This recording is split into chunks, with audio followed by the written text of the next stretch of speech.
লাইফে প্রেম আসবে, ভেঙে যেতে পারে, সংসার হবে, ভেঙে যেতে পারে, তার জন্য আমি বসে থাকবো? তাহলে তো আমি মানুষই নেই। সন্তান যেহেতু হয়েছে, সেটার একটা গুড পরিচয় দেওয়া, সেটা আমি দিতে পেরেছি, দ্যাটস অল। অপু বিশ্বাস সাম্প্রতিক এক ইন্টারভিউতে এমন কিছু কথা বলেছেন যা অনেকের হৃদয়ে গভীরভাবে নাড়া দিচ্ছে। খুব খোলামেলাভাবে তিনি বলেছেন, জীবনে প্রেম আসতে পারে, আবার ভেঙে যেতেও পারে। সংসার হতে পারে, আবার সেই সংসার ভেঙেও যেতে পারে। এটাই হচ্ছে স্বাভাবিক, এটা অস্বাভাবিকের কিছু নয়। কিন্তু তাই বলে জীবনের কাছে হেরে গিয়ে বসে থাকা একজন মানুষের কাজ হতে পারে না। তিনি আরও বলেন, বিয়ে মানে শুধু সম্পর্ক নয়, এর সাথে জড়িয়ে থাকে একটি সন্তানের ভবিষ্যৎ, তার পরিচয়, তার সম্মান।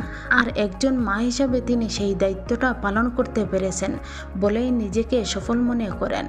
এখন তার সবচেয়ে বড় কাজ হলো তার সন্তানকে ভালোবাসা দিয়ে বড় করা, তাকে ভালো শিক্ষা দেওয়া, সুন্দরভাবে মানুষের মতো মানুষ করে গড়ে তোলা। অপু বিশ্বাসের এই কথাগুলো শুনে অনেক দর্শক আবেগে ভেসে গেছেন। কেউ কেউ মন্তব্য করেছেন, এমন সাহস আর আত্মবিশ্বাস যদি হাজারো মেয়ের মধ্যে থাকতো, তাহলে হয়তো অনেক নারী দুঃখ কষ্টের মাঝে নতুন করে জীবন গড়ার শক্তি পেতেন। আসলে জীবনের সত্যটা এখানেই, সব কিছু হারিয়েও যদি একজন মানুষ নিজের শক্তিতে আবারও দাঁড়াতে পারে, সেটাই সবচেয়ে বড় জয়। আর সেই শক্তির উদাহরণ হয়ে আজও অনেকের কাছে অনুপ্রাণিত হয়ে আছেন অপু বিশ্বাস। তিনি সব কিছু হারিয়েও শক্তভাবে দাঁড়িয়ে আছেন তিনি তার সন্তানকে নিয়ে। এমন আরও সুন্দর সুন্দর এন্টারটেনমেন্ট খবর পেতে আমাদের চ্যানেলটি সাবস্ক্রাইব করে পাশে থাকবেন। ধন্যবাদ।